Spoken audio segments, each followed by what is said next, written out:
Good morning. My name is John Marion from Common Cause, Rhode Island. My name is Marcela, Betancur, and I'm the director of the Latino Policy Institute. So just thank you for coming out on a very wet, chilly morning. I hope you all, if you want coffee, we have coffee available. And there are bathrooms just out to your left and a drinking fountain and a water filter. So thanks for coming. This is the first event this year in the series that Common Cause created several years ago called Demystifying Democracy. And we're excited that we have a new partner for this year, the Latino Policy Institute.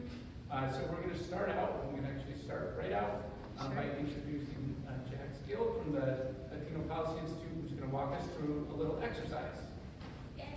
Hey, all, good morning. I'm here to find everybody out as they speak. I'm going to stand over here. Can everyone hear me? Okay, great. I have a sinus cold. It's not contagious anymore.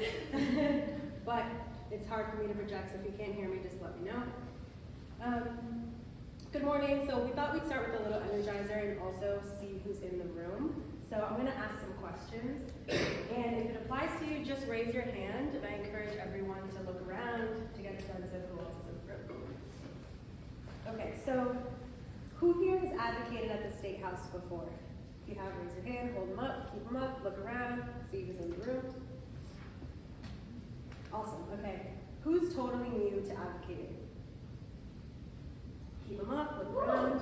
Woo! Round of applause for being here. Thank you for coming out. Okay, now I want to see who's in the room from around the state. Who's here from Providence? Nice, strong, solid Providence representation, great. Who's here from Woonsocket? Yay!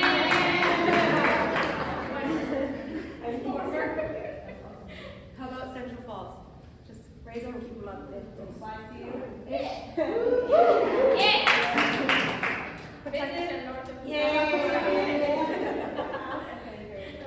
Where else are people from? If it hasn't been said, just shout it out. Warren, very awesome. Thank you for coming out. Smithfield, great. Anywhere else? Warwick.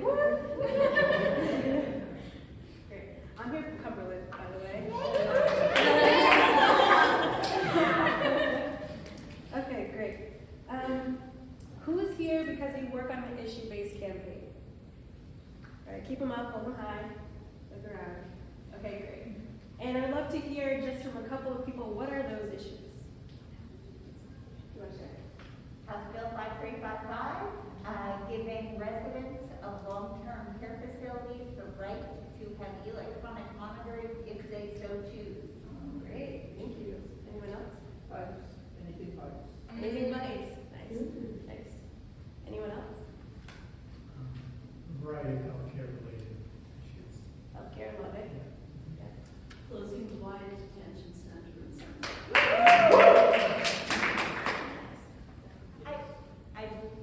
Mine's broader, but I'm hyper-focused because it's being heard on Thursday. Got it. That's your prep mode. But I see it's broader. Thanks for coming. Thanks y'all for coming. Okay, so that was just a little energizer to see who's in the room. The panelists are listening. Now they know a little bit about who is here. So I'll pass it over to John and Marcela. Thank you. Yeah, great. Thank you very much. That was fun to see where everybody's from and what you care about. And that's the point of this, right? Common Cause has an agenda, LPI has an agenda, but our point isn't to preach about our agenda today. It's to give you the tools you need to advocate for the causes you care about. So when you came in, if you missed it, on the table over there, we have what we call our advocacy toolkit, and it's now, thanks to Dira Silvestri, that Common Cause translated into Spanish as well. This is up on our website at demystifyingdemocracy.org. So you can grab a copy today over there. Grab a copy on your way out. But if you want extra copies or you want to share with people, please just go to that website because it'll be up there permanently. We'll also post the video of today up there. And it's just some basic things about the Rhode Island State House and how the legislative session works that you might find useful and that we'll refer to today. We also have some other videos up on that about the state budget and districting and other things. So, No, please, and I'll say this in Spanish. ¿Alguien necesita traducción en español? Translation in Spanish. So we wanted to provide it because I think it's an important thing, not just from cost but in LPI, but other events to provide more language inclusive programming. So it'll be exciting to hopefully keep doing it and then model it for other organizations because that's what we do. We are the top bananas. Awesome. And so we want to kick it off with our incredible panel, who's here today. So it is my pleasure first to start off with Senator Sandra Cano from Betancur, who I am a big fan of and have known for a while. She came to the United States from Colombia with her family in September of 2000. She graduated from Marion University with a BS in Management and minor in Economics in 2007. That same year, she became a U.S. citizen. Sandra graduated with a Master's in Public Administration with a concentration in Youth Development at WPRI. Senator Cano is a chairwoman in the Senate Committee of Education and is a member of the Senate Committee on Finance.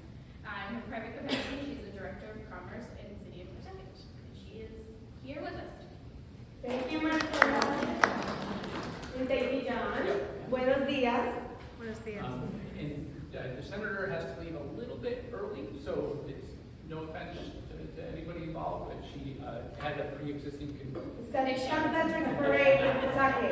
I have to get there. There's a parade to be had. And apparently you have to go to the parade. Yes. So next we have Paige Clausius-Parks of Rhode Island Kids Count.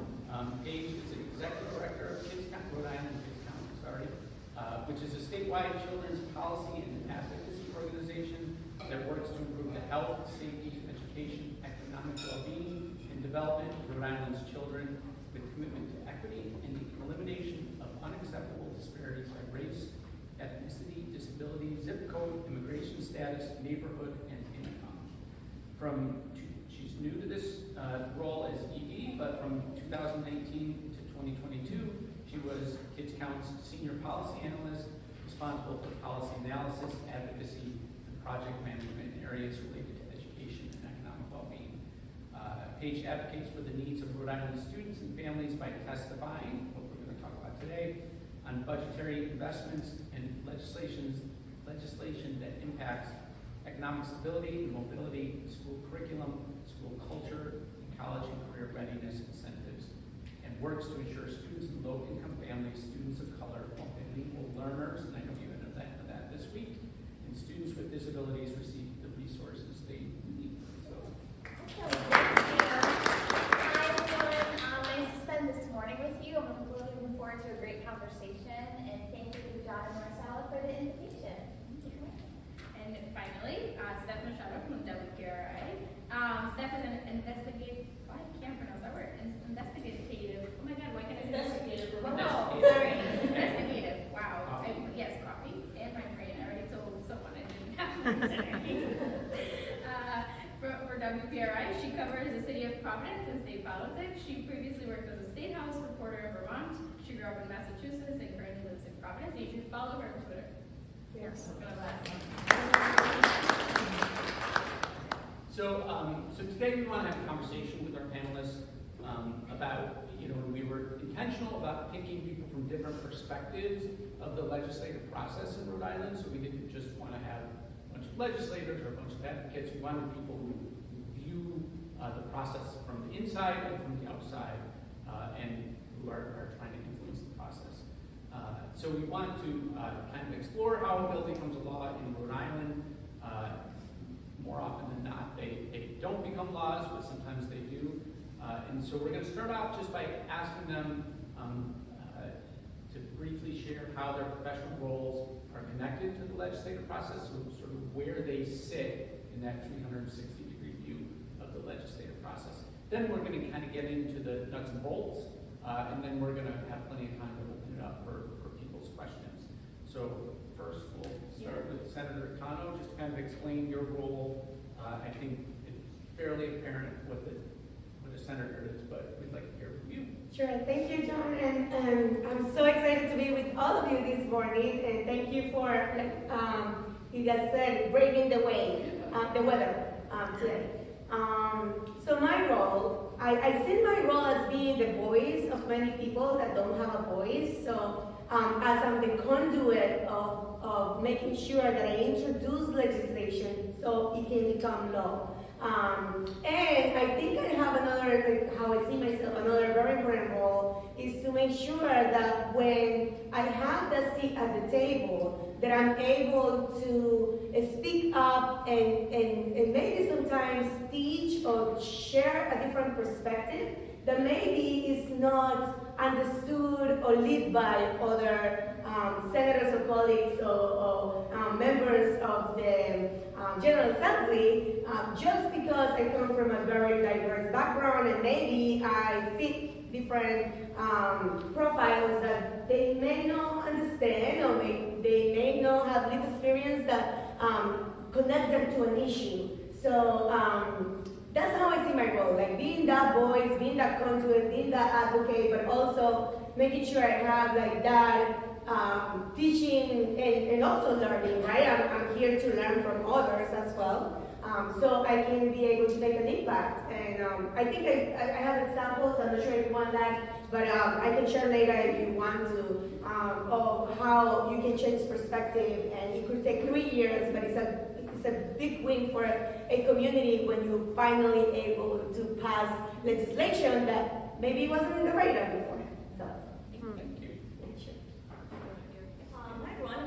My role as a reporter is, of course, to inform the public about what's going on in the legislature or the city council or whatever, body I'm covering at that time. But, we not only cover what's happening, but we also want to provide context. So, there's hundreds of bills introduced, and as John said, many of them don't have any chance of becoming a law that year. And so we try to provide that context. We might still cover this bill was introduced and talk to people for and against it, but we also want to provide that context of like, look, the governor's against this. So, he's going to veto it. And then that shows the public what are the odds that this is actually going to become a law. Or maybe the Senate president supports this, but the House Speaker doesn't. So we try to, through our reporting, talking to legislators, talking to staffers, talking to lobbyists, we can sort of craft a picture for the public that they might not get if they just are perusing the legislature's website and they see a bill and they're like, well, what's this about? And we also try to figure out, well, why did someone introduce this, right? Who can we interview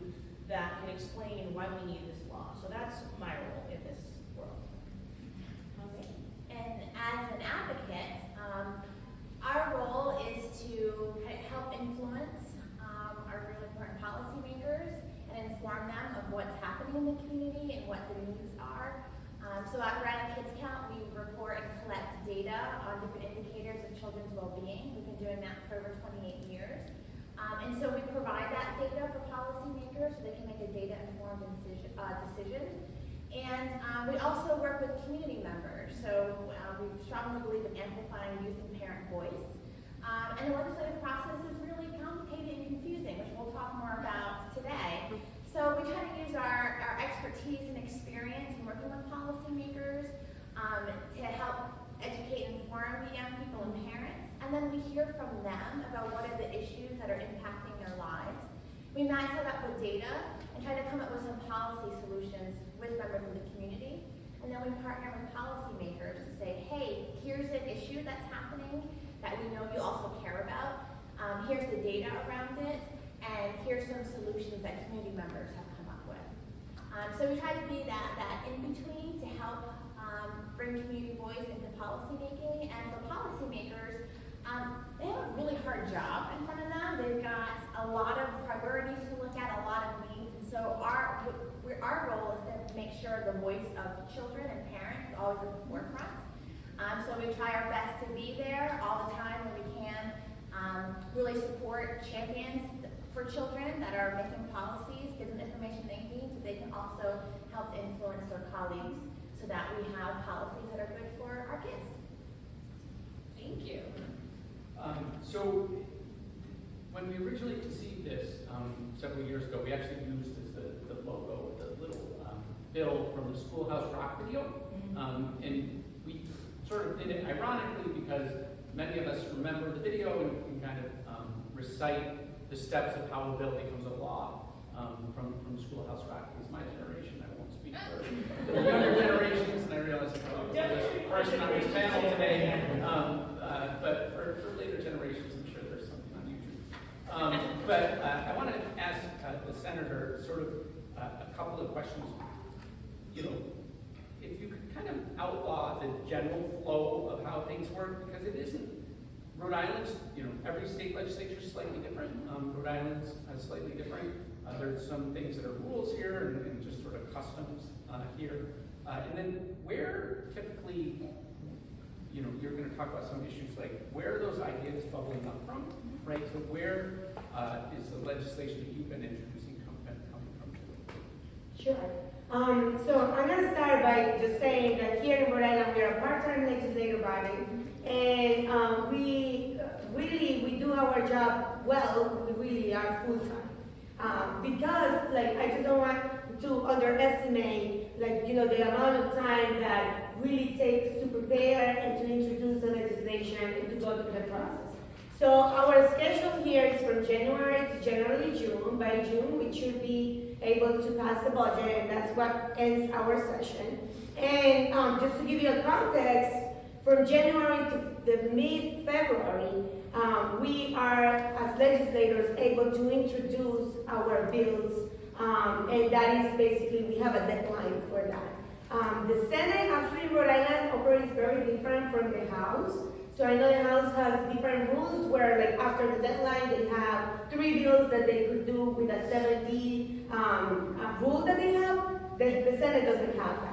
If I want to introduce a legislation after the deadline, I literally have to sit with the Senate President and ask permission I would have to say, why is it important and why it came in late, right? So you need to actually do extra work. So for context, make sure that if you want a legislator to introduce a bill, it should be before the break or before the deadline. Once you introduce this bill, the bill is then assigned, like the leader and the president that get together and they assign it to a committee. So sometimes, like in the House, they have a different committee that the bill is heard versus the Senate. Why? Because the leadership is the one that point out where these bills would be heard. Once it's assigned to a committee, you have to actually request that there is a hearing on the bill in order for you to have people able to testify on that committee. So as a legislator, I have to go to the chair of that specific committee that was assigned and say, Chair, I love for my bill number to be having a hearing, and he would be or she would be like, okay, thank you for letting me know. I'll let you know when that's happening. So once it's assigned and put in the calendar for a hearing, then that is when all of you as advocates could come and testify. And you could even do it before. You don't have to come. You could actually submit testimony in writing, or you could come in front of the committee, and after the legislator introduces the bill or the topic, then the chair will be able to call the public comment option of that. At that moment, you're really making your best case of why it's important that the committee pass this bill, or why it's important that the committee don't pass this bill, right? You have, like, the testimony could be open to positive or negative feedback, depending on where you stand. That being said, most likely, sometimes, and most of the time, I want to make sure that I clarify this, when it's heard for the first time, legislators really try to vote in the first hearing to hold for the study. Why is that? Because it's a new topic, because then it gives the opportunity for legislators to look at all the written testimony that comes to the committee. So maybe it doesn't, we don't have time to read well, we're listening to people at the committee when we get the package. So it's not because they just want to just dismiss it or put it aside. It's because sometimes we really do need to make sure that we educate ourselves and we know where people stand back and forth. Once it's held for their study, that doesn't mean that it's dead there. That's where the real job of the legislator happens to be, where you go, educate colleagues of the committee, educate the chair, and say, I really need this bill to pass to the floor. When it's go back and recommit it to vote in the committee, so I want to make sure that I ask the chair again to put it as a consideration. When it's put in the agenda for consideration, then you have a vote, and the vote could go in the positive way or in the negative way. If it goes in the positive way, it would come to the floor, so every senator will be able to then vote on that issue as a recommendation of the committee that it's coming from. If it is vote negative on the committee, basically, it's dead. So I want to make sure that is clarified there.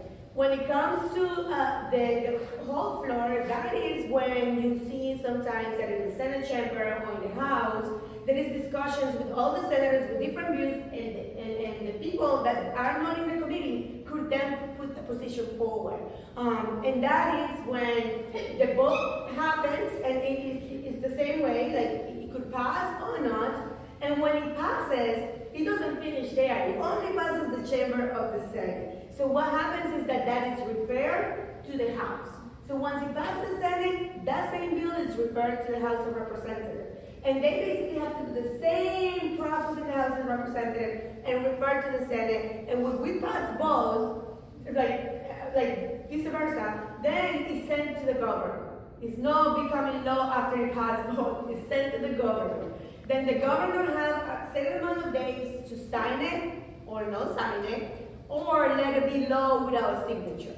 So it is different things. So he could say, like, I'm gonna sign this bill and it's gonna become law right away. Or he could say, I am gonna veto this legislation, and it could come back to the General Assembly. The General Assembly could vote to override that veto, so it's another level. And then if the governor said, well, I don't think I'm in full support of this legislation, but it's not harmful, but I just don't want to have a signature stamp in it, that after those amount of days that it's allowed, I think it's 14, 15 days, that it's allowed, you could see in the website that it could be become law without signature.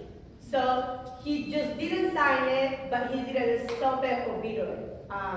And that's basically what is closed in the process, in my view, of how it works in the process of introducing from the beginning to the end, and to actually have it shared. Like, hey, we passed this law, and then after that, the ceremonies that we could choose or not to do. But when it's a big deal, we try to do a signature event with the governor and with the advocates to make sure that we celebrate that it was hard work, and that viewpoints really matter, and that the governor chose to support it, and then it's law. So I want to kind of lift up two things, because, and thank you very much, like I said, every state's a little different, and so if you've ever encountered other states or the federal system, there are a couple things that are different. One is this held for further study. In a lot of states, that's called a first reading of a bill. Here, they don't use that term. They have the hearing, they hold the bill, even though that first hearing is really, in every other state, it's called the first reading of the bill. And then, if it comes back for a second reading, that's the vote on the substance of the bill, up or down. The other thing is that Rhode Island has this quirky thing where oftentimes more often than not, there are identical versions of the same bill. One that starts in the House and one that starts in the Senate. That's fairly unusual. That's completely cultural. Like, that only started a couple of decades ago. Not required. I've had bills that I've worked on that, there was only a House version of, but the vast majority of bills, there's a House and a Senate, and they're duplicates of each other. And they both go through the same process, and the governor signs them both if they're successful. And that, I get a lot of questions about that, because people are like, why are there two bills? Are they different? And they may be different, which can be a problem. But I just wanted to lift that up, because that confuses a lot of people. Senator, you said that if it passes in the Senate on the floor, then it's automatically referred to the House. Correct. But if there's already, so we've always been advised to introduce a bill in the House and in the Senate, and make sure they're identical, so if they're both approved. Yeah, you should, It's just, the same. yeah. So you should. Yeah, You- go So, ahead. so I would say you should, because it's easier to have parallel tracks, right? And in order for us to be at the end able to pass both, like you said. But there is instances where like something just become very urgent and there is only one senator that introduced the bill, and when it's at the end and everything goes very quick, it could be reversed to the House, and it happens that there wasn't a House sponsor, so they would be able, but it's not usual, to only pass my bill in both chambers, and I would be the only one that gets credit. But usually it's a senator and a House member that gets the credit for the bill. That is the reality of the reason why. Thank you. You know, I just heard, what you just said about the credit. Yeah, that's great. When the governor signs a bill, a senator and a representative, they want the pens. So it's like they sort of, it is a little bit about ego to an extent, that they each want the credit, but actually you only need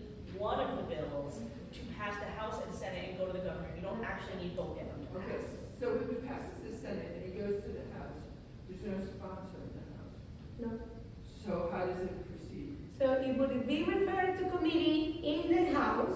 It would be heard by the committee in the House, but with my name as the sponsor, right? And it would just go through the same process, vote out of committee to the floor, but it would be Senator Cano's bill, and it would be passed, and it would be just the same process. So when it's referred from the Senate to the House, it would be referred to the committee that they just assigned it to, and then go to the same process. Yeah, and so, for instance, the state budget, there is no Senate version of the state budget. It is the House version that goes over to the Senate, and it has an H in front of it, because it's the House version, and it goes through the Senate Finance Committee, and eventually gets its way to the governor. So I kind of think you got me. Is there a timing or efficiency advantage to introducing the duplicate bills? Like, will it take longer for a single track bill to go through House and Senate, and will it be faster if they're introduced simultaneously? Like, is there an advantage to an advocate to introduce the two of them? So it's better to introduce them early, but really, it could be totally different timing tracks from the House than from the Senate. It really depends on the leadership of when, and the chairs of when they would hear a bill. So sometimes we pass a bill, and then you go through the track and you pass a bill on the Senate, but it hasn't even been heard on the House at all. Even though it was introduced on time and it was like put together, but sometimes that happens, and vice versa. Sometimes it passed the House, and then in the Senate it's just no priority, let's say, or it's no push forward as it should be. So it doesn't really necessarily, I would say, always put bills early before the deadline, but it doesn't necessarily help you through the two tracks at the same time. If I could add into that too, like as an advocate, that's why it's really important if you have a bill that you want to see introduced, that you pick really strong advocates in both the Senate and the House who will work really hard to make it a priority within their chamber. Because Senator Cano's right, if there's someone that just says, oh yeah, sure, I'll do your bill, but it's not their number one priority, it could very well just sit there and never do anything. But if you have someone who's super strong, really passionate about it, really understands their colleagues in their chamber, and can say, like, I think this bill can go somewhere, or this is the feedback I'm getting, let's kind of look at this bill and make it one that I think my colleagues will support, that makes a big difference. So if you have someone that's like that on both sides of both chambers, that's, I think, where you might find more efficiency in your strategy. If I can add really quickly to what Paige said, even I think as an advocate, what helps having it in both chambers too is, so let's say one of the sponsors is a little more committed than the other, sometimes, which happens to all of us.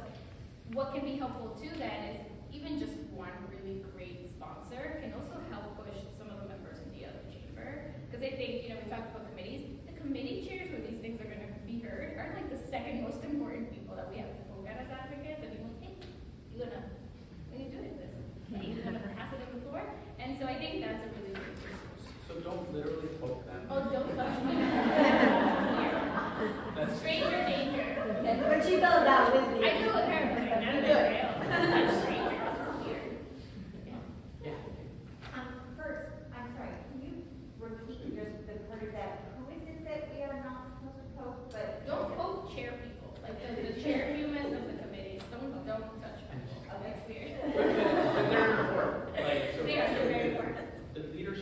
most important. The Speaker and the Senate President, the Chair are obviously very important because they have a say on what gets votes and passes through the committee. Okay, but that wasn't actually my question. Oh, okay. Sorry, my question was, if a bill dies in its hearing in one of the bodies, does it even get heard in another body? It could. And at the end, that bill could go all the way onto the Senate at the end, if that is a priority. But it's two different tracks. So it could. If it dies in the Senate, it doesn't mean that it's dead in the House. And then, so if it dies in the Senate and it passes in the House, the one that passes in the House will come back to the Senate? It could. Yes. It doesn't always happen, but it could, yes. Thank you. And the gentleman in the back, and then. How many laws, on average, can we, is it, how many answers, like, get actually voted on from one session to the next? How many new laws are actually? I would say hundreds are introduced and maybe dozens pass. Do you think that's a fair guesstimate? Yeah, the last time I looked at it, it was about 2,000 pieces of legislation, and roughly 200 passed. But there's a couple quirky things, which is there are these local bills that almost pass automatically. So like if this town of Coventry changes its town charter, it has to be ratified by the General Assembly. They don't ever not pass those bills. And then there's this quirkier thing that if you want to get married by somebody who isn't a minister in the state, you can get a bill passed to allow somebody to marry you. And those actually inflate that 10% number a little bit. So it's a small percentage. And we are per capita near the top in terms of states for the amount of legislation introduced each year. Thank you. So, Is there a chance that, one bill gets given to a committee and like the Senate, but a different committee in the All House? the time, Yeah. yes. It's up to the leadership to put it in committees that they want to. For example, childcare was referred to the Education Committee in the Senate, it was referred to the Finance Committee in the House. And it can be strategic. You Yeah. might know that, the Judiciary Committee is more conservative, so I'm gonna put this abortion bill, for example, this is a thing that Yeah. actually happened, in the Healthcare Committee That's right. instead. So they can be strategic about if they want the bill to pass or not pass, in terms of which committee they send it to. And this is the Speaker of the House And the Senate President, right, it's a very leadership-heavy, legislature, which is not the case in every state. There are states where bills are heard as a matter of routine, and that's not the case in Rhode Island. Bills are heard if the leadership and the chairs of the committees decide to hold a hearing on them. Really good question, that I want to put it in the rules. Is there any like Jermaine's requirement? Are you supposed to at least come up with like a figurative logic for why it needs to go to that committee? Or is it just totally there with, they could put anyone in? Yeah, I regardless of believe not it does have to be germane, because sometimes people will argue that it's not. Do I have that right? yeah, so each chamber, so the House and the Senate get to set their own rules. Every 2 years they have to redo them because it's a new legislature after an election. And in the rules, they specify the jurisdictions of the various committees. And they change sometimes. So 4 years ago, they split off from the House Judiciary Committee, which used to have very broad jurisdiction. They split off all the elections bills. They created a committee called State Government Elections, which I hear before like every week. And so they hear all the elections bills. It can change all the time, the jurisdiction of the committees. And theoretically, again, you wouldn't send, to state government elections, you wouldn't send, a bill about healthcare. But there's nothing you can do about it if they do send it to a funding committee. Like there's no leverage that you could sue, but the courts wouldn't probably do anything with it. So. I just wanted to ask like a follow-up question about something they mentioned, Steph, and kind of connects with this next question. So, Senator Cano mentioned the budget is sort of this thing that also helps us know, all of us, when the session's ending. And you explained to to us a little bit why that is. And then, as you were, also introducing, sharing about what your role is within the legislature, you talked about, well, there's some bills that just, are never going to pass. So I'd love for you to share both. One, why does the budget kind of tell all of us when we're ending? And two, in your experience, and maybe even Paige can add some as an advocate, when we know those bills are not going to pass. So yeah, the session goes from January to June, and the state's fiscal year starts on July 1st. And so ideally you need to get the budget passed before July 1st, although we have seen it go beyond that when people are fighting. But typically we see the budget passing mid to late June. And the budget, it sounds like a really boring document, but in reality it is the biggest and most detailed piece of legislation, and it contains a lot of policy, because anything that costs money or that is going to levy a tax or fee on all of you has to be in the budget. So if you think about marijuana legalization that they passed last year, they passed that as its own bill, but it also had to be incorporated in the budget because they're taxing the sale of cannabis, and they're also, there's revenue, and they have to do all that math and have it all be part of the budget bill. And so there's a lot of horse trading that's happening at the end of the session, where the Speaker, the Senate President, and the Governor are sort of privately meeting and negotiating what's actually going to end up in the budget, right? Because typically that negotiated piece of legislation is what passes the House. It typically passes the Senate without any changes, although we have seen that happen and there's a big drama. And then it goes to the Governor, who signs it. And so those three leaders are the most powerful people in Rhode Island, and they are deciding behind the scenes. And it's my job as a reporter to find out what they're talking about. But what's going to end up in that piece of legislation, and they're sort of trading other bills at the same time, right? So if the Senate President really wants his gambling bill to pass, and the House Speaker really wants his housing bill to pass, they might say, okay, we're going to pass this one, and if you pass this one, and then I'll put that thing in the budget that the Governor wants, and they're all sort of negotiating this in June. And you can literally go to the State House, watch them walking through the, the Senate President's walking over to the House side of the building. And that's why you see in June, not only the budget passing at the very end of the session, but also this flurry of other bills that you're kind of like, well, why didn't that pass in April? They had the hearing in February, it seemed like it was all done, and it's because it's all part of this negotiation process that happens behind the scenes. And so we see very few bills passing earlier than June, other than sort of these routine bills that John mentioned, like, the town of Little Compton wants a tax agreement with such and such, and sort of like a routine bill. Or if something actually has urgency, like it needs to pass in January for a specific reason, because it's pertaining to something happening in February. Yeah, so you covered one last week, right, for Providence Public Schools. Yes. So can you explain why they had to do that urgently?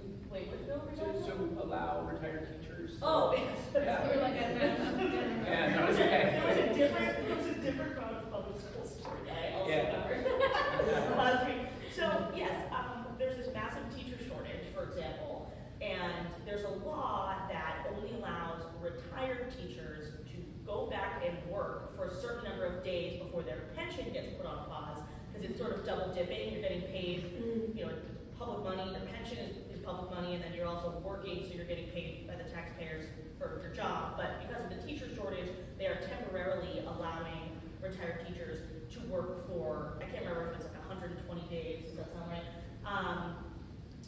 Without it affecting your pension. So it's sort of an incentive to get those teachers into the classroom, because we literally have classrooms in Providence with no teachers. So that was sort of an urgent thing that they had to pass right away. That's not sort of the usual way that we see legislation going through the chamber if it's not super urgent. And I'm sure everyone thinks that their legislation is urgent, of course, but if it's not like a literal time crunch reason, it typically is being held off until May or June.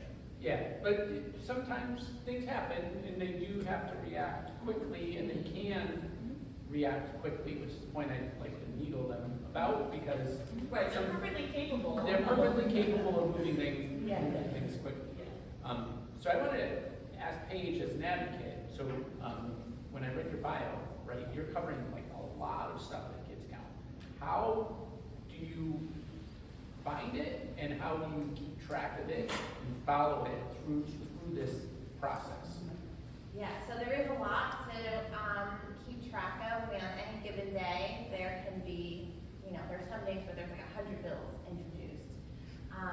So how we do that? First of all, we have a staff that does this. This is like part of their full-time job because it is a lot of work to track legislation. And so what our staff does is we know the General Assembly's website really well. I really encourage anyone to go on the website. It's rilegislature.gov. It can be kind of, wonky to navigate it, but there's really good information in there, and you figure out which buttons to click. But if you go on the top of that page, there's a tab called Legislation. If you click on that, then it gives you many options underneath, and one of the options is Daily Introductions. And if you click on that, you can see all the bills that were introduced on each day. And so what our staff does is they go through and they read all the bills that were introduced that day. And we flag or mark things that relate, in our case, to children. So all those areas that we're looking at: children's health, economic well-being, development, education, juvenile justice, or child welfare. So first connections. Yes. We're strongly advocating for first connections. Yes, this year. So we go through those, we look at them. When you look at the introductions, you can click on the bill and you can read it. So we read the bills and we say, okay, what is this one about? Does it relate to the things that were our priorities for our organization that we know connect to the data that we track, that connects to what we hear community members are interested in? And then we, for ourselves, we go through and we mark all the things that are interest of us. And actually on the General Assembly website, you can track bills as well, like mark which ones we want to follow. And then that nifty little software tool on the website will let you know when there's any kind of movement on that bill that you've checked off that you want to track. So you'll be notified if that bill, when it's referred to a committee. And then it will let you know when that bill is scheduled for hearing. It will also let you know when there's been any kind of movement with that bill. So that's one way to really track what's happening. And then within our organization, we know who in the world has time to do this every day and your everyday life. So we try to make it easier for folks in the community to track with us. So if you go to our website at rikidscount.org and you click on the tab, I think it's Policy and Advocacy tab, and then you can click on Current Legislation, and you can see what we're tracking. So if you're also interested in bills that affect children and families, you can just go to our website, and we have it all there for you. And we have it divided by the different areas of focus for Kids Count. And then that gets updated almost on a daily basis. So you can It's a great page. I told Paige yesterday how amazing that is. And they also, her staff is amazing and put both, so let's say it has a companion, so if it's a House bill, at the bottom it will tell you, and this is the Senate number. It made my life really easy last week, so I told her she can give a gold star to her staff. That's how we're doing it. We're like, oh my God, there's so much to do. Everyone gets more work. But if it's helpful, then we're happy to do it. So yes, please use that tool, because it's a lot of work to track bills. So when you find tools like that, please use it. Yeah, in whatever issue you care about, there's probably an organization doing this, right? So if you care about the environment, it might be the Environmental Council of Rhode Island, or Save the Bay, or Clean Water Action is doing something similar. So I just can't emphasize enough, that's the shortcut. That's the cheat code in the game, is find a group that has paid professionals who are doing this, so you don't have to wade through 2,000 pieces of legislation. So I have a question. You were talking about budgeting. Is there a way that maybe a bill passes, but it never gets the money for us, or calendars that way too? Yes. That happens all the time. And that is not good because it's unfunded mandates that happen to be a problem, for example, in the school system. So we are requiring a city and town, Rhode or the school districts to do mental health, but we don't provide money for mental health. It provides a problem if we don't attach money to that mandate that we ask for. So yes, that happens all the time, and it shouldn't be a priority for legislators to do that because then it creates problems. So how do we influence the budget? So the Finance Committee, both the Senate and the House, have hearings for every article of the budget. So if there is a specific priority for you that comes under a department, I heard you say banks or Right, so banks, students- Department of Transportation, or like anything that has to do with, safe streets, there is an article that is being heard, or could be a hearing to hear under the Department of Transportation that includes safe streets or like Right. backlinks. Right.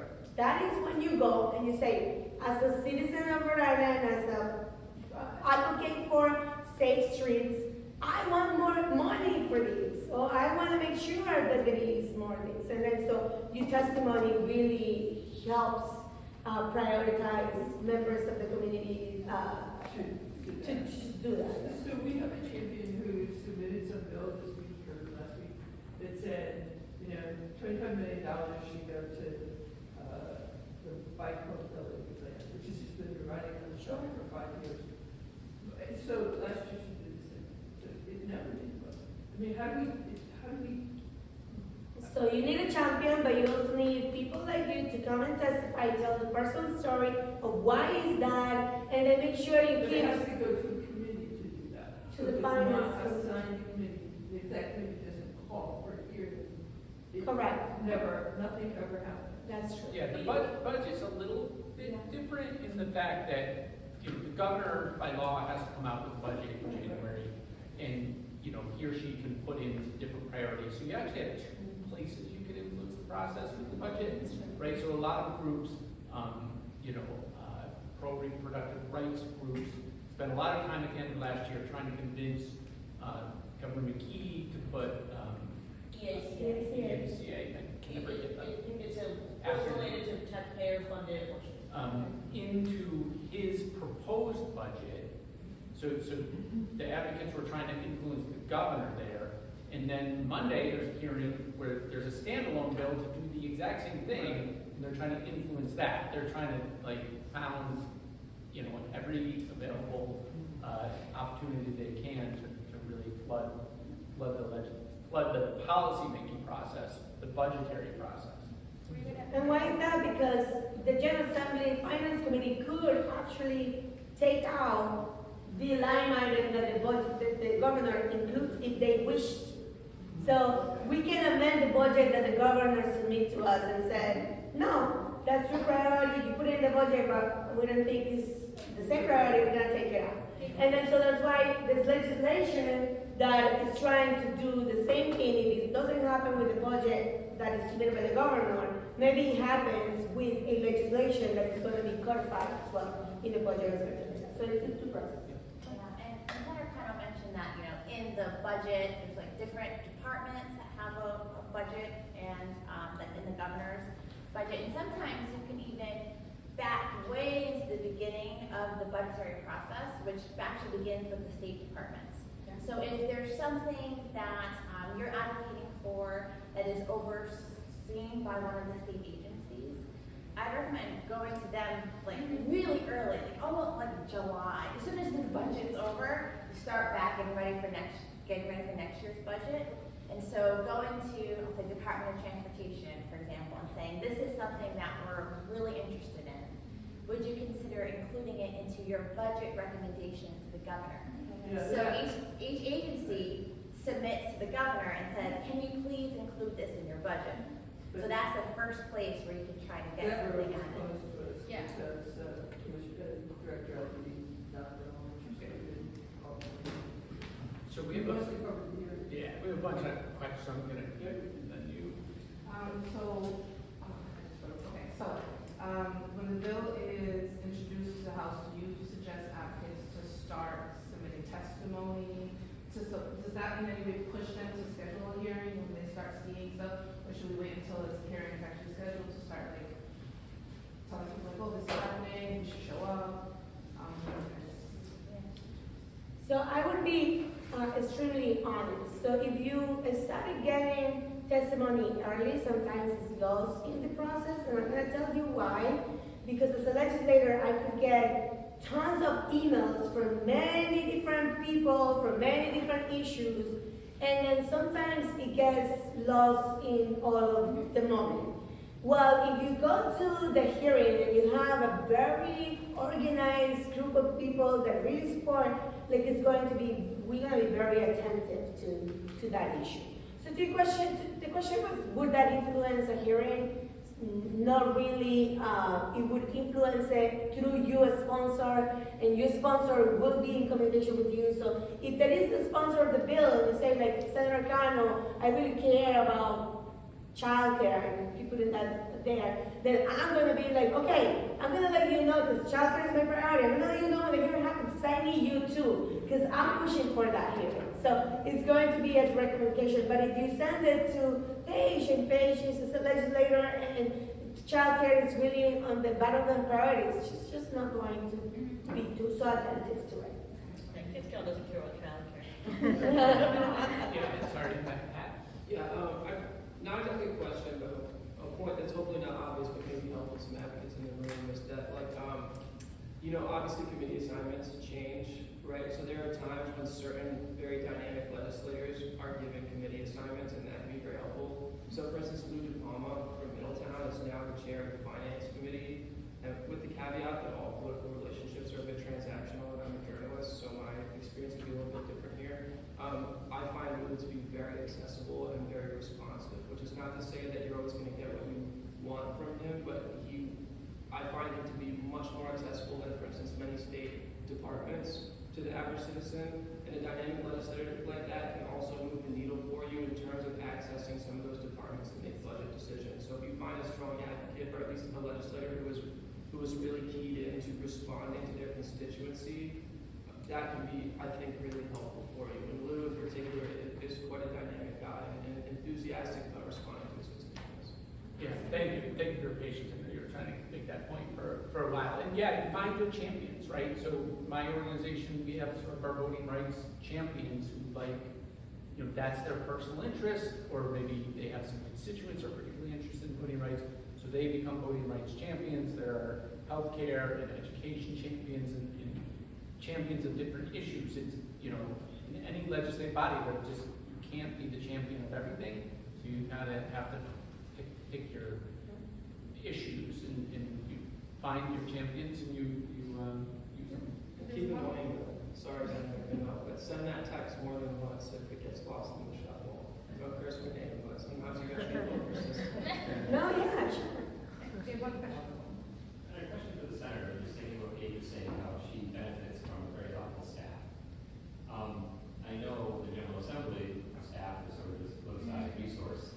I don't know if as the chair you have more regular access to staff and rank and file, but how would you say, in terms of utility or import, are groups like Paige's more important to you as a legislator to your staff work, or is the General Assembly staff? Like, who do you lean on more, like outside advocates or internal? So it all depends. I think you need both, and we are very fortunate to have very good staff.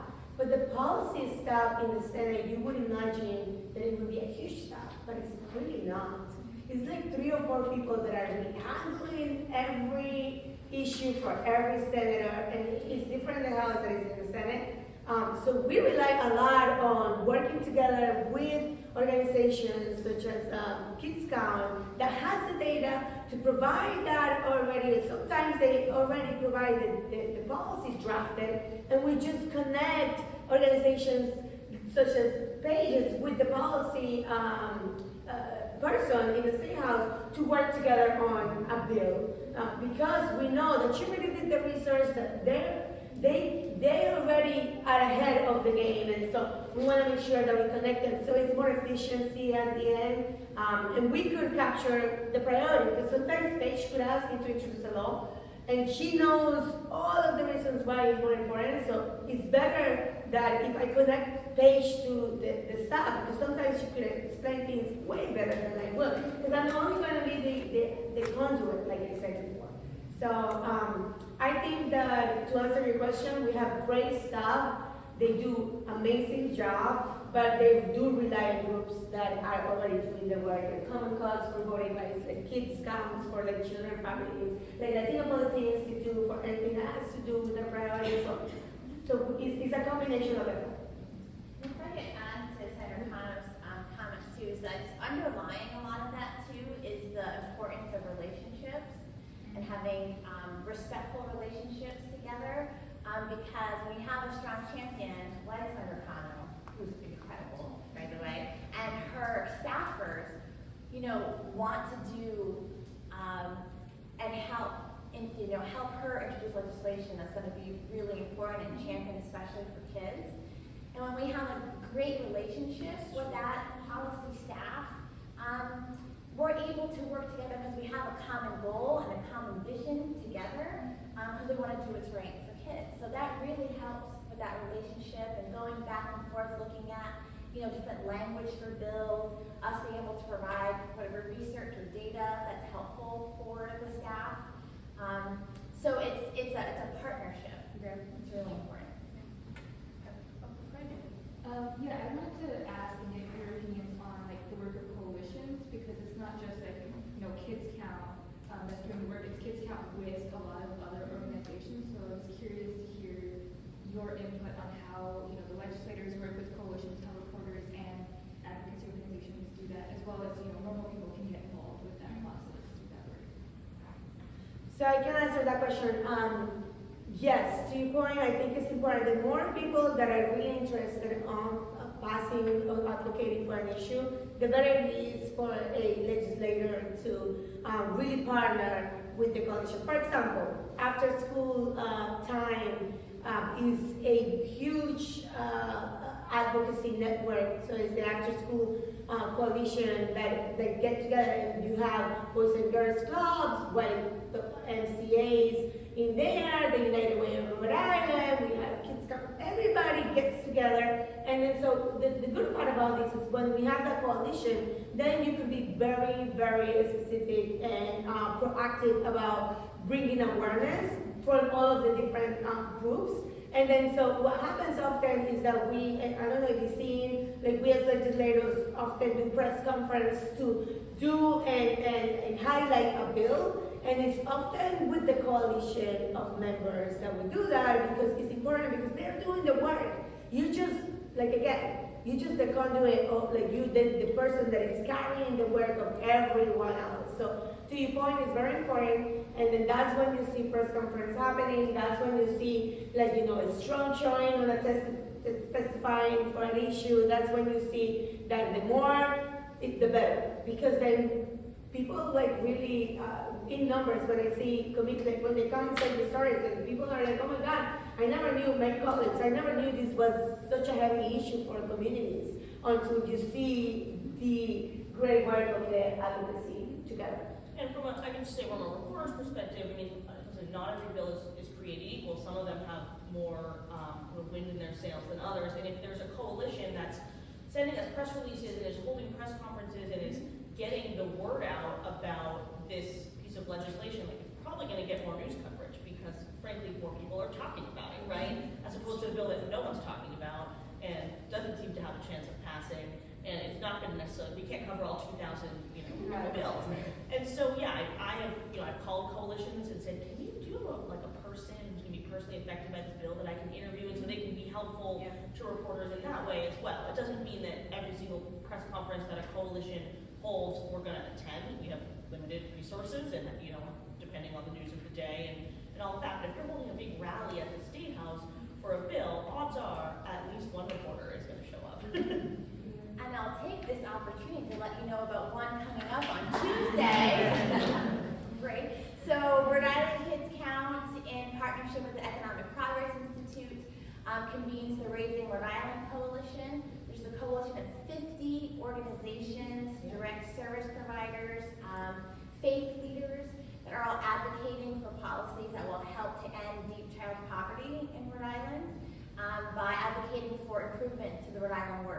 program. So that's our state's cash assistance program.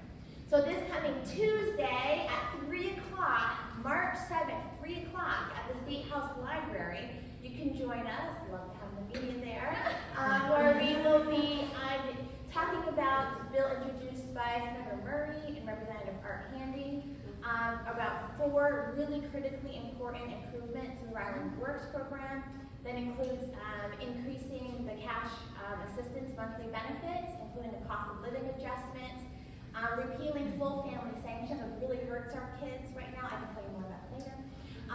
Also allowing a first-time pregnant person to be eligible for the program earlier in their pregnancy, and also restoring eligibility for immigrants. So 4 really, really important improvements to the program, and how we got to how do we decide those 4 improvements? It was the coalition. It was the 50 organizations meeting together saying, what affects our constituency, what affects the families, and we came up with these 4. So join us Tuesday, State House Library, 3 o'clock. Thanks. Yeah, and I'll just make a real brief point. There's incredible power in coalitions, and I got to experience it the last couple of years with this voting rights coalition, and we've grown it considerably, but we added a couple of groups that work on disability rights exclusively. And there was a big voting rights bill last year, and there are components of that bill that are only in that bill because they sat at the table, right? The folks of us who are sort of self-appointed voting rights people, have been meeting for years and pushing for, expanded mail ballots and so on and so forth. But it was only when those groups came to the table that it became apparent that, there are these barriers to access that able people aren't even thinking about. And then, and it's not just legislation, it's the ability to sort of tap into groups and the power of the coalition at any moment. So last fall, in September, there were problems with the accessible voting machine in Providence, where it was being programmed incorrectly. We were able to immediately kind of go to those coalition partners and say, the press came to me, but I was the one going to the coalition partner being like, what do we need to do to remedy this problem? And then I could give voice to it on behalf of the coalition. And because I'm just looking at John's clock. Yeah. So I want to ask a couple more questions, and then we'll open up for everybody. So I want to focus on access in the next few questions. And so I want to ask this first question as your reporter hat. So COVID has changed a lot of how we access, not as a public, but also as reporters, as you access the legislative process. Are there any changes that happened during COVID, maybe that some trickled down, that you like? What are some that you wish could change? So I'll say, during COVID, we lost a lot of access to lawmakers because even though the legislature actually did not meet remotely, they just chose to not meet in the spring of 2020. But when they got back together, they met off-site so that they could spread out. And we did have access. We could go to Rhode Island College where they were meeting, but they were still doing business at the State House in their offices, and the State House was closed to the public. And so sometimes a reporter could go to the State House if we had an appointment to interview the governor, for example. But if we didn't have that special permission to go inside, we wanted to go wait outside the speaker's office to ask him about a scandal, we couldn't get into the building because it was closed due to the public health crisis. So that was a problem during COVID, and we really had to get creative. And of course you can call people on the phone, but if they don't want to answer you, you don't have that face-to-face way to sort of chase them down. So that was a problem during COVID. But I will say, things that were good that came out of COVID were that, so the House started posting its testimony online. So written testimony, if you don't want to go in person, or you can't make it in person, you can just submit your thoughts in writing, and that now gets posted online. Unfortunately, only on the House side. The Senate does not post its testimony online. It is still public. I can ask for it, and they will send it to me. And any member of the public can access it, but it's just not as easy as going on the website, and it's all posted there. And a lot of times, important people like the governor will only submit written testimony. And like I said before, governor, the speaker, and the Senate president are the most important, most powerful people in the state. So it really matters what the governor thinks of the bill, and sometimes that's only in writing, and so that's where you can find that. And then just generally, live streaming of meetings has increased because of COVID. So even though everything's back in person now, I cover the Providence City Council, they had never live streamed their meetings prior to the pandemic. And now they live stream their meetings even though they meet in person again. And so that's a good thing for access for both reporters and the public, because I don't always, if there's not anything super interesting on the agenda, I don't always go in person, but I still want to watch the meeting just in case something crazy happens. And then there's just sort of the documents that are being discussed in a meeting. We're sort of iffy on that. Sometimes they're getting posted online, sometimes they're not. So that's an area where everyone can improve on sort of public access, because everyone got used to during COVID, you got used to being able to do everything remotely and being able to just watch a live stream. And now that you're allowed to go back in person, you're not necessarily able to access every document or exhibit that you want to remotely. But I would say, again, during COVID, access was a big problem. Post-COVID, we're sort of back to normal with these additional nice things like more online and live streaming access. And we have a bill that, Yes. we'll plug common cause. We have a bill that would start to move not the legislature, but other public bodies in the state toward putting those documents online, live streaming more, and allowing remote testimony. And I'll say one more thing, because I did dig the Senate for not putting their testimony online, but the Senate is adding more cameras because they did not previously live stream all their hearings, because they only had, I think, one hearing room that was equipped with a camera. And so the Senate is doing like a construction project to put more cameras in so that they can live stream more of their hearings. Yeah, the finance committee was never streamed. Right. For So you example. had to go in person, and that's, like we said, the budget's Tiny room too. Very We're tiny. much smaller than this. Correct. And so Paige, similar, yeah. I was going to ask you, during COVID, one of the good things that we saw in terms of access was that people were able to call in to provide testimony. So before and currently now, if you wanted to provide verbal testimony, you have to show up at the State House. And you couldn't wait around for a really long time until that bill was heard. But during COVID, you were able to sign up to say, I want to provide verbal testimony. And then the clerk would call you when it was your time to speak. So that really was helpful. I think for like everyday people who don't want to hang out all night, who have, children and obligations and work and so forth, you were able to participate. So we saw like a record number of young people, record number of parents and caregivers able to be a part of the process. So now that we're kind of back to the way things used to be, I suppose, we no longer have that access. So there is legislation introduced that would allow certain public bodies to be able to accept testimony over the phone. So we really hope that passes, because that helps to increase access. That's great. And that kind of goes to the question I want to ask the senator before she has to go to the parade.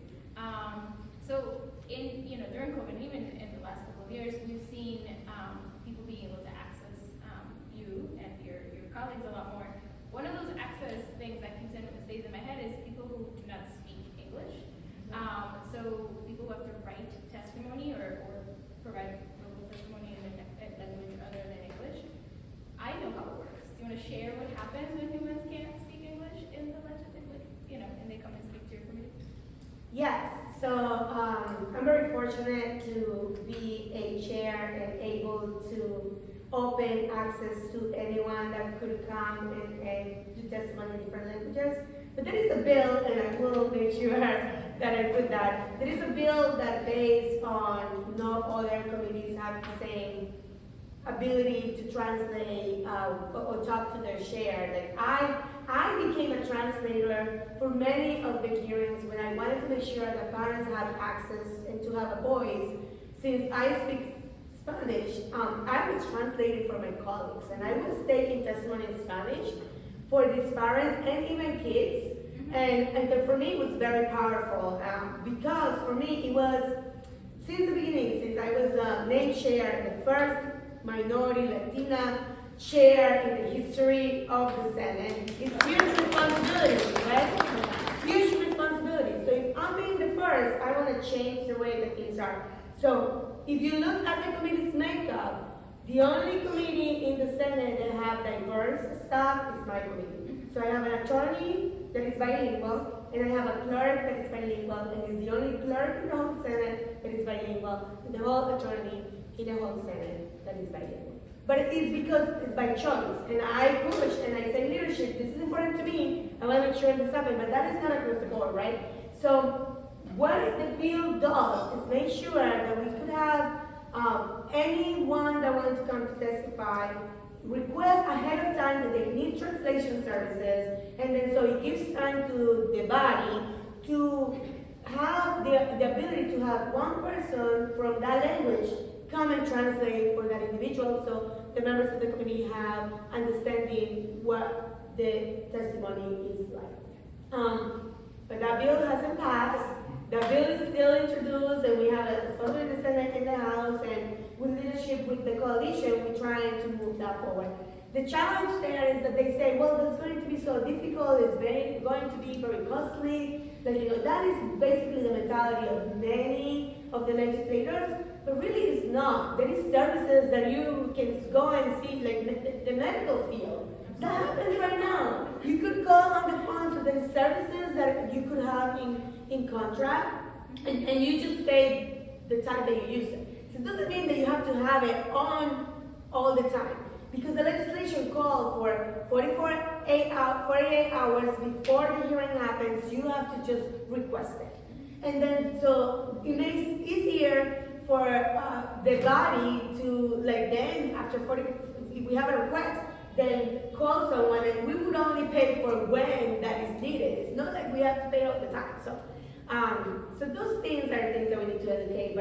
But to your point, it's important that we do that because we are living in a state that is very diverse, and we have those testimonies that are very important to make sure that we can pass legislation. So that is a priority for sure. And I just wanted it to be like a question that we talked about, because I've had to witness legislators testify.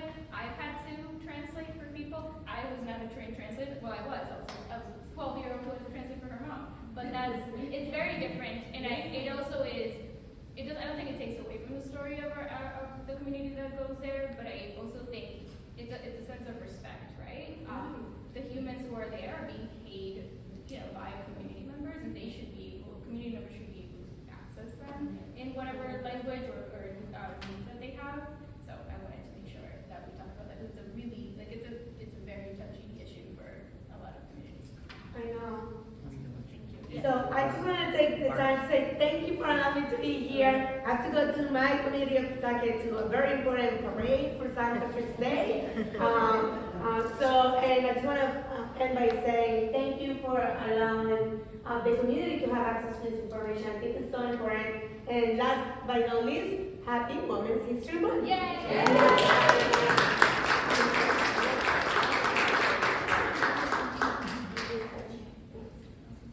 So we've already kind of had some Q&A, but we wanted to kind of open it up some, more. If you have specific questions you want to address any of the panelists.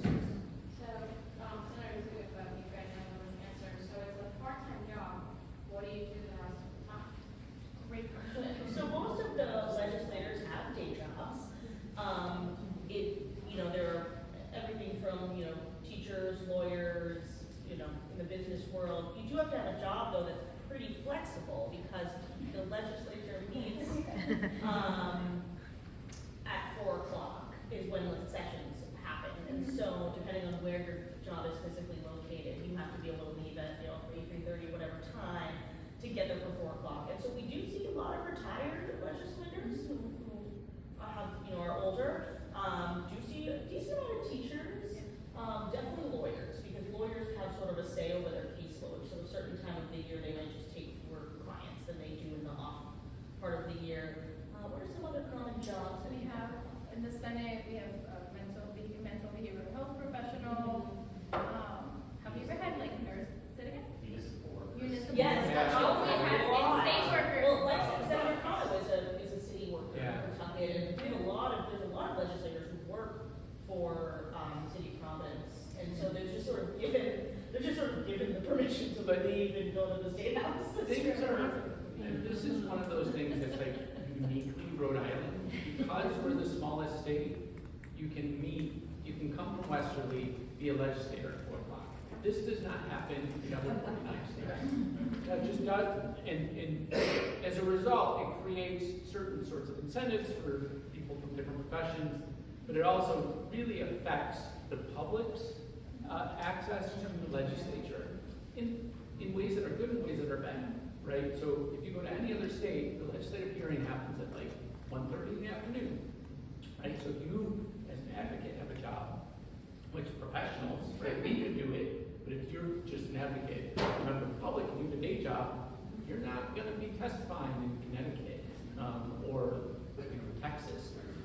But here, if you have a 9-to-5 job, you can probably get out and testify on a bill. So it cuts both ways, but we are very much an outlier in that respect. And I'll just throw it out there because I did cover the State House in Vermont.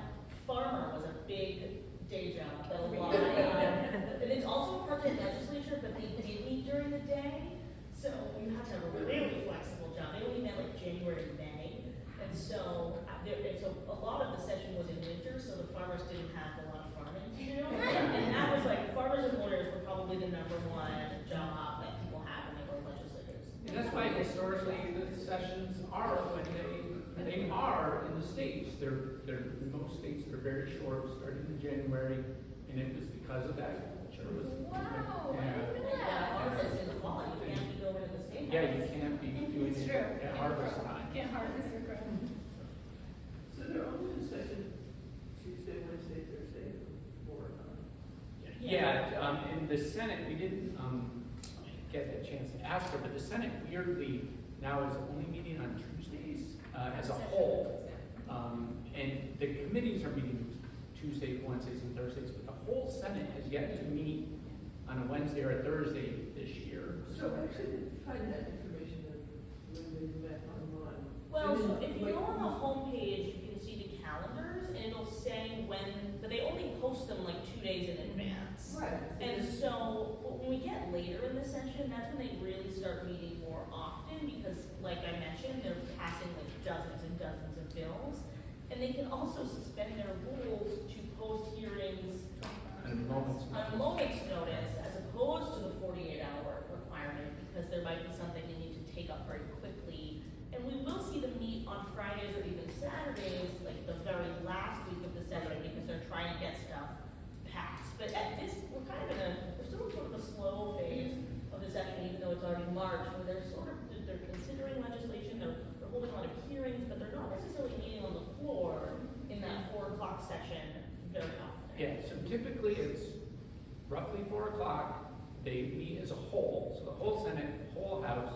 And then when they're done with their business there, it's called at the rise, and then they break out into committees. But you're seeing some odd post-COVID things where like the House this week is not going to have a floor session. The committees are starting at a fixed time on Wednesdays. So like I have a committee at 4:30. It will start at 4:30, not at the rise because there is no floor session. The Senate, similarly, on Wednesdays and Thursdays so far this year has not been in floor session. So those committee hearings are happening at predictable times. So the House is in session Tuesday, Wednesday, Thursday, but the Senate is only Tuesday? Yeah, lately, and then the last 2 weeks, the House has been skipping Wednesday for some reason. It's very opaque. There are no constitutional requirements, unlike in a lot of states, where those dates are all set by the state constitution. But there's still daily introductions every day, and like there's. Yeah, the bills are still being, the way the process works, if the senator has a bill, she sends it to the legal counsel's office, and then it comes back to them. They get signatures on it by sponsors, co-sponsors, and then they send it back to that office, and then it gets assigned a number, and then it gets part of the daily introductions, and that can happen at any point after they send it back to that office. So they don't control at what point it gets assigned a number.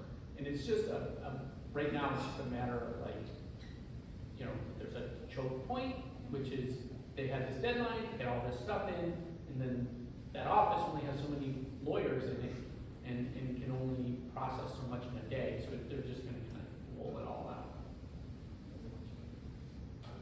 I just wanted to ask the panel about a kind of specific issue, if anyone on this panel is tracking this. And a piece of legislation was introduced, I believe, by Representative Morales from Central Falls. He's from Rhode. Does he represent Central Falls? No? No. No, It's from Providence, West Side. District 7? Yeah, District 7. I don't know if that's right. Yeah, Providence. Okay. Sorry if that was sick.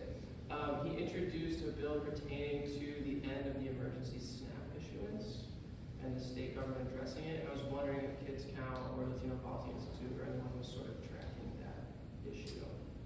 I'll say that one of my colleagues at Channel 12, our consumer investigative reporter, Sarah Grinelli, did a story about it last week. I am not the reporter who covered it, so I have no personal intel on that bill. You're welcome to send her an email, so I'm sorry that I don't have anything specific on that, but maybe you do. Yeah, so Rhode Island Kids Count is tracking legislation that's related to SNAP. That is one of we put that under our economic well-being portfolio. So we are tracking bills related to SNAP. There's a couple others that have been introduced as well. And we also, like the other ways of advocating as well, like we serve on the SNAP Advisory Committee as well. That's housed by the Department of Human Services. That's another way for us to advocate for changes or better communications or different ways in which that program is administered. So we use both of those avenues to try to influence and also share information about the end of the public health emergency and how that's impacting families that really depend on SNAP. So we'll take one more question. I mentioned earlier that sometimes bills are held in committee for further study. Does that typically mean that it's dead, or do they get more research on it and then revived? So it's both, because typically at the first hearing about a bill where they're taking all the testimony, as a matter of routine, they'll just hold everything for further study, meaning they're not going to vote that day. Oh, okay. And they'll just vote. Sometimes they even vote at the beginning of the hearing to hold everything for further study. They don't even wait until the end. It depends. But that doesn't mean that later on in the session they're not going to schedule a vote on that bill. And so I mentioned everything being so leadership heavy. It's really up to leadership if they're going to hold a vote on that bill or not. And typically, if it is something that they're interested in passing, they're going to have these behind-the-scenes conversations, taking into account all the testimony that they got, and they will tweak the bill, and then they will post what's called a sub-A, which is an amended version of the bill. They have to post it, and I've told a friend, is it 24 or 48 hours? The sub-A's now, thanks to some advocacy by groups like mine, the language of that is posted 24 hours before the vote on the amended bill. So they'll post the vote on the on the bill, and you'll actually see the original bill linked there, but that doesn't mean they aren't going to vote on an amended version. Then they'll post the sub-A, which is the amended version that they came up with in between the hearing where they took the testimony and the hearing where they're going to vote. And they will sort of amend the bill during the meeting and then pass it to the floor. So just because it's held for further study doesn't mean it's proof, because you're not going to see it come back for a vote. But a great number of bills are held for further study, and then nothing else happens after that, and they are just indefinitely postponed, so to speak. Tabled indefinitely. Yeah, they're not dead because they didn't get voted down, but they just weren't. There's no requirement that they're brought to a vote, and so that's why you hear people talk about held for further study being like this kiss of death for a bill. It's not necessarily true, but it also there's no requirement that they get a vote. And it's interesting that, again, that's cultural, right? So 25 years ago, many bills did get up or down votes that more routinely, as happens in some, but not all other state legislatures. And then just over the last 25 or so years, they got into this practice of most bills don't get substantive votes. They just get this tabling vote at the beginning, and then only the bills that are expected to pass get the up or down vote. So we're gonna, just to be courteous of people's time, you noticed this was gonna end at 10:30, so we're gonna wrap it up, but I'm gonna hang around. I won't promise they're gonna hang around, and happy to continue to answer questions. I'd urge you, if you didn't get the materials, grab them on the way out. I want to thank our panelists very, very much for their awesome insights. I really do think they bring a lot of expertise to this, and it's super helpful. I want to thank our co-host, the Latino Policy Institute. We're going to try to do another one, probably in the May area of time. We're going to, for the first time, try to look at how local government works in the state of Rhode Island. Because we focus a lot on the legislature, but local government really, really impacts your daily life. We have a Newport City Council here who can attest to that. And so, and we have somebody who covers the city of Providence. So we're going to toy with ideas about how to cover local government. So thank you all for coming out on a rainy day. And we'll put this up on our website in the next couple of days. Thank you. Yeah.